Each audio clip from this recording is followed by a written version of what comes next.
Good evening সকলকে। আজকের একটি নতুন এপিসোডে শুনবেন এমন একটি ঘটনা যা আপনার ভয় আরো বাড়িয়ে তুলবে। এখানে যদি আমি একটা প্রশ্ন করে বসি, আপনি কোনোদিন ভূত দেখেছেন? তাহলে বেশিরভাগ লোকই বলবে না। আমি যদি আরেকটা প্রশ্ন করি, আপনি কোনোদিন চিন্তা করেছিলেন ভূত দেখতে কেমন হয়?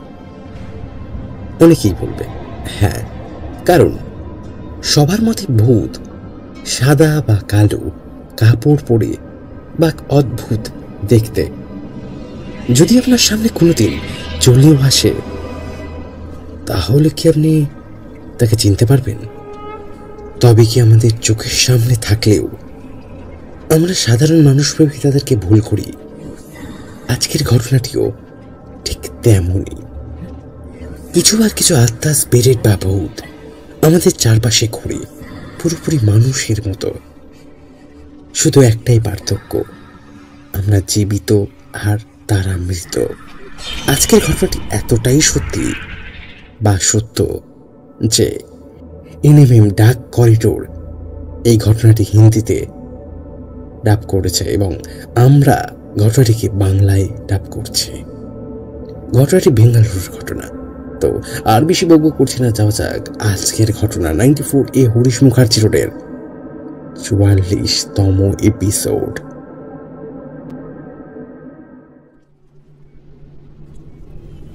হ্যালো, আমার নাম উত্তম। আমি আজকে এমন একটি ঘটনা আপনাদের সাথে শেয়ার করছি যেটা শুধু একটি গল্প মনে হলেও কিন্তু যার সাথে এই ঘটনাটি ঘটেছে তাকে দেখে আমি ভিতর থেকে কেঁপে উঠেছিলাম। সত্যি বলছি, এখনো রাতে ঘুমাতে গেলে রাতে ঘুম আসে না। চোখের সামনে ভেসে ওঠে ওই দৃশ্য। তারপর দ্বিতীয়বারের জন্য চোখ লাগা মুশকিল হয়ে পড়ে। অঙ্কিতা আমার সবচেয়ে ভালো বন্ধু। কলকাতার একটি নার্সিংহোমে কাজ করত। নার্সিংহোমটা ছিল শহর থেকে অনেকটা দূরে। চারপাশে এলাকাটাও ছিল খুব নিস্তব্ধ। অনেক বছর পুরনো কথা, আর অনেক বছর পুরনো নার্সিংহোম। প্রাইভেট হলেও দেয়াল ছেড়ে চুন খসে পড়ছে। কোথাও আবার রং উঠে গেছে। রাত হলে জায়গাটা আরো ভয়ানক হয়ে ওঠে। অঙ্কিতার এই কাজটা ছাড়ার কোনো ইচ্ছেই ছিল না, কারণ নার্সিংহোমের বেশিরভাগ পেশেন্টই বয়স্ক। তার মধ্যে এমন কিছু লোক ছিল যারা কথা বলতে পারতো না, কিন্তু চোখের ইশারায় সবটা বুঝিয়ে দিত।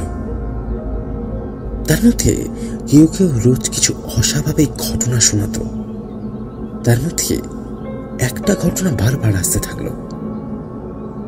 একটা ছোট্ট মেয়ে সাথে লাল একটি বল। বয়স্ক লোকরা বলতো ওই মেয়েটি নাকি রাতেই আসে, করিডোরে একা ঘুরে, একটা বল নিয়ে খেলে। কেউ বলতো ওর হাসি পুরো নার্সিংহোমে শোনা যায়। কেউ বলতো ওকে দেখলে লোকের শরীর আরো খারাপ হয়ে যেত। কিন্তু নার্সিংহোমের স্টাফেরা ওকে কোনো দিন দেখতে পায়নি। অঙ্কিতা এসব শুনে হাসত, বলতো এসব কিছু মিথ্যে, ওই কমজোর বয়স্ক মানুষ, তাই হ্যালুসিনেশন হতো, আর কিছুই না, আর বয়স্ক প্রবলেম হতো তাই আর কি। কিন্তু নার্সিংহোমের পুরনো ফাইলে এক রিপোর্ট ছিল। অনেক বছর আগে এই জায়গায় এক ছোট্ট বাচ্চার অ্যাক্সিডেন্টে সেই বাচ্চাটি মারা যায়। আর তারপর থেকে এই ঘটনাটি নার্সিংহোমের পিছন ছাড়ে না। সবকিছু কাহিনী মনে হলেও এখনো ডক্টর মাধব অঙ্কিতাকে আসল কথাটি বলেনি। ডক্টর মাধব এই নার্সিংহোমের সবচেয়ে অভিজ্ঞ ডাক্তার ছিলেন। খুব সিরিয়াস, লজিক্যাল, কোনো ভূত ভগবানে বিশ্বাস করতেন না তিনি। পেশেন্টের কন্ডিশন হোক বা ডেথ রিপোর্ট, তার চেহারায় কোনো প্রকার প্রভাব ফেলত না, কারণ ওনার বক্তব্য ছিল, যেটা সামনে দেখছো ওটাই সত্যি, বাকি সব মিথ্যে। সেদিন যখন অঙ্কিতাকে সেই কথাটি বলে, তখন প্রথমবারের জন্য ওনার চেহারায় এক ভয় দেখা যায়। সে বলল, এই যে নার্সিংহোমটা দেখছেন, এখানে একটি মেয়ে লাল বল নিয়ে ঘোরে, লাল একটি বল। যখনই তাকে দেখবেন বুঝবেন এরপরে কিছু খারাপ হতে চলেছে। আরেকটি কথা, আর যদি নার্সিংহোমের লাইট হঠাৎ দীপ দীপ করে বন্ধ হয়ে যায়, বা বন্ধ এসে পড়ে, বা বন্ধ হতে আসে, বা দপদপ করে নিভে যায়। অঙ্কিতা কথা শেষ হতে না হতেই হাসতে শুরু করলো। তারপর নিজের মনে মনে ভাবলো, এটা তো ডাক্তার, আবার বড় ডাক্তার। ও মাঝে মাঝে পুরনো বিল্ডিং এর কথা জানি না এসব। কিছুদিন পরে, তখন দুপুর 2টো বাজে, নার্সিংহোমে বেশি ভিড়ও ছিল না। অঙ্কিতা সেদিন একাই ডিউটিতে ছিল। ও মিস্টার বার্মার দেখাশোনা করছিল। তার বয়স অনেক বেশি। মিস্টার বার্মা বেশির কথা বলতেন না তিনি। সেদিন মিস্টার বার্মার পরিবার তার সাথে দেখা করতে আসে। তার ছেলে, বৌমা আর 2 নাতি। বড় ছেলে দৌড়ে তার ঠাকমার গায়ে জড়িয়ে ধরল, আর তাদের ছোট মেয়ে একটা কনে চুপচাপ দাঁড়িয়ে রয়েছে, যেন তার সাথে পুরো দুনিয়ার কোনো সম্পর্ক নেই। অঙ্কিতার মেয়েটাকে দেখে অঙ্কিতার একটু অস্বাভাবিক মনে হলো, কিন্তু অঙ্কিতা চুপচাপ দেখতো, কিছু বলতো না। ভাবলো মেয়েটা হয়তো লজ্জা পাচ্ছে। কিছুক্ষণ পর মিস্টার বার্মার পরিবার চলে গেল। অঙ্কিতা মিস্টার বার্মাকে তার ঘরে পৌঁছানোর জন্য হল রুম দিয়ে এগিয়ে যাচ্ছে। যাওয়ার সময় মিস্টার বার্মা বারবার পিছনে তাকাচ্ছিল আর দেখছিল। তার চোখ দেখে মনে হচ্ছিল এক অন্য ধরনের ভয় তাকে গ্রাস করেছে। তখনই অঙ্কিতা জিজ্ঞেস করল, শরীর ঠিক আছে তো ম্যাডাম? কিন্তু মিসেস বার্মা কিছু উত্তর দিলেন না। কিছুটা এগিয়ে গিয়ে কানের সামনে আস্তে আস্তে বললেন, ছোট ছোট মেয়েটা আমার দিকে তাকিয়ে, ওই ছোট মেয়েটা আমাকে ফলো করছে। সঙ্গে সঙ্গে কিছুক্ষণের জন্য শ্বাস আটকে গেল আমার। হলের মাঝে সেই পুরনো ছবি ভেসে উঠেছে। ওই ছোট মেয়েটা দাঁড়িয়ে আছে ঠিক তেমনি আগের মতো, একটা লাল বল, আর তার চোখ দেখে মনে হচ্ছে সে কোনো মানুষ নয়। মিস্টার বার্মা হাত থরথর করে কাঁপতে লাগলো। ওনার হৃদস্পন্দন বেড়ে গেল কিছুক্ষণের জন্য, আর নার্সিংহোমের লাইটগুলো দপদপ করে নিমতে লাগলো। অঙ্কিতা নিজেকে সামলে একটু নরম গলায় বলল, এই যে মেয়ে, যাও যাও, নিচে দেখো, তোমার মা বাবা খোঁজ করছে মনে হয়, যাও, তারাও চিন্তা করবে, যাও। সেই মেয়েটা আস্তে আস্তে অঙ্কিতার থেকে মুখ তুলে তাকালো, শুধুমাত্র 1 সেকেন্ডের জন্য। শুধু দেখল, কিছু বলল না। কিন্তু তার সঙ্গে সঙ্গে সে এমন অন্ধকারে মিলিয়ে গেল যেন এখানে কেউ ছিলই না। সেই সময় অঙ্কিতা তার মনের ভুল মনে করে মিসেস বার্মাকে আবার ঘরে পৌঁছে, এখনো তার শরীরে ভয় ভয় লেগেই রয়েছে। কিছু তো একটা আছে, তার চোখে দেখা না গেলেও মনের ভেতরে বলছে কিছু তো একটা আছে। যাওয়ার সময় সে একটা কথার উপর নজর দিল। সেই মেয়েটা হাতে একটি লাল বল, সেই মেয়েটা হাতে সেই লাল বলটা একদম সেরকমই।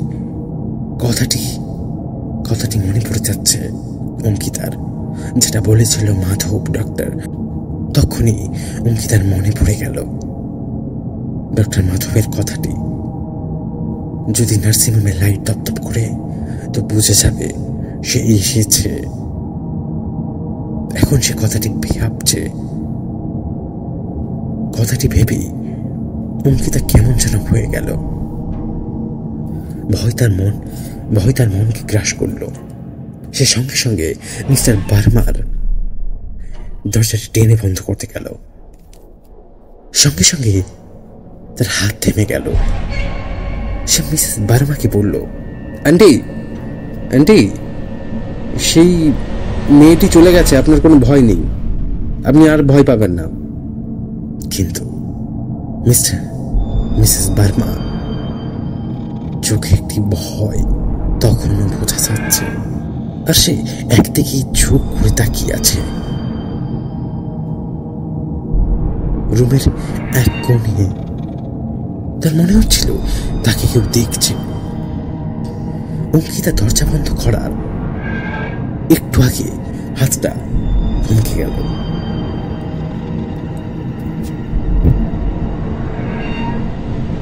অঙ্কিতা দরজা বন্ধ না করে আবার আস্তে আস্তে করে এগিয়ে গেল মিস্টার বার্মার দিকে। তারপর জিজ্ঞাসা করল দেয়ালের দিকে তাকিয়ে, এখানে কি কেউ আছেন? মিস্টার বার্মা কাঁপতে কাঁপতে বলল, এখনো আছে, ওখানেই দাঁড়িয়ে আছে, আমাকে দেখছে। অঙ্কিতা আবারও ঘুরে তাকালো, কিন্তু এখানে সে কাউকে দেখতে পেল না। শুধু একটা ছোট্ট চেয়ার, আর পাশে আলমারি, আর তার পাশে শূন্যতা। সেই রাতেই মিস্টার বার্মা তার রুমে বিছানার উপর চলতে লাগলো। তাকে বশ করেছে আবার, আর তখনই লাইটগুলো আবার তপতপ করে নিমতে লাগলো।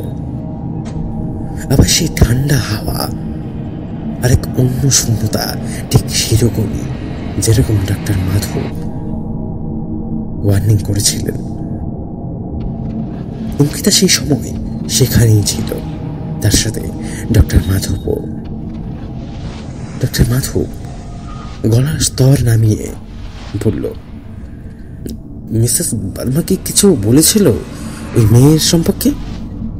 অঙ্কিতা হালকা মাথা নামিয়ে বলল, স্যার, উনি সেই মেয়েকে দেখেছিলেন। ডক্টর মাধব তার কিছুক্ষণ পরে যা বলল তাতে অঙ্কিতার মাটি পা থেকে সরে গেল। ডক্টর মাধব অঙ্কিতাকে বললেন, ওই মেয়েকে যারা যারা দেখেছেন সবাই মারা গেছেন। কিছুদিন পরে এক রাতে আমার কাছে অঙ্কিতার কল আসে। সে অস্বাভাবিকভাবে কাঁদছিল, তার সাথে কাঁদছিল। সে বলল, মাধব, আমি আপনার সাথে একটা কথা শেয়ার করতে চাই। আমি ওই মেয়েকে নিজের চোখে দেখেছি, একবারে স্পষ্ট, একবারে স্পষ্ট আমার সামনেই ছিল। তার চোখ, আমার শরীরের সবকিছু মনে রয়েছে। কিছুক্ষণ পর কথাটি শুনে ডাক্তার মাধব বলল, এখানের কোনো স্টাফ তাকে দেখতে পায় না,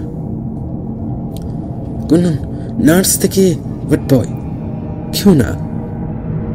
আর তুমি যে ওকে প্রথম দেখলে, তখন অঙ্কিতা কাঁদতে কাঁদতে বলল, যদি আমি প্রথম দেখছি তাহলে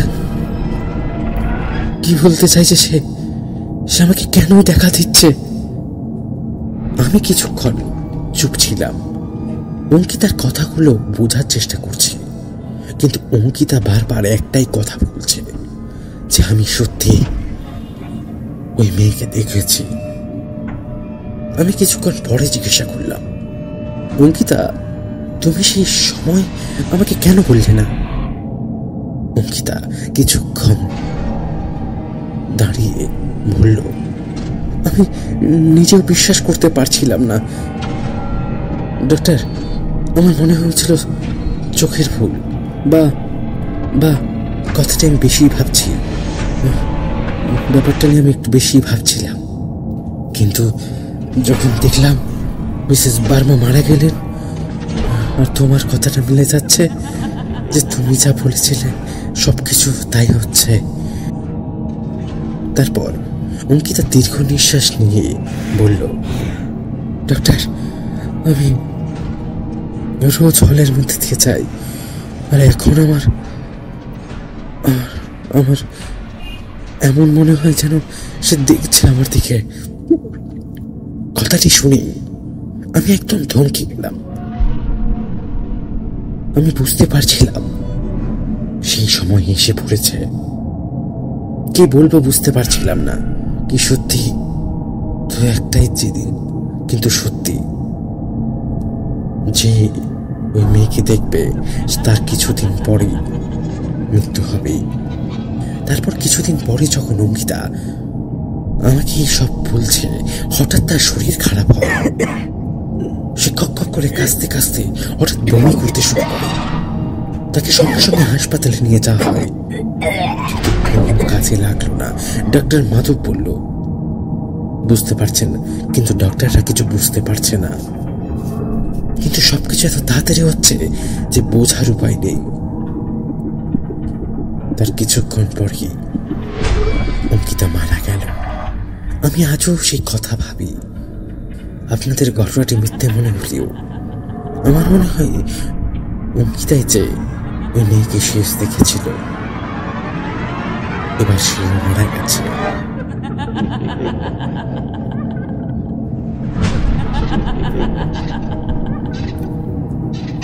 আর মাঝে মাঝে আমি ভাবি, তারা মানুষ রূপে আমাদের পাশে ঘুরলেও কে জীবিত আর কে মৃত বোঝা খুব দুর্দায়ী। আজকের মতো এখানে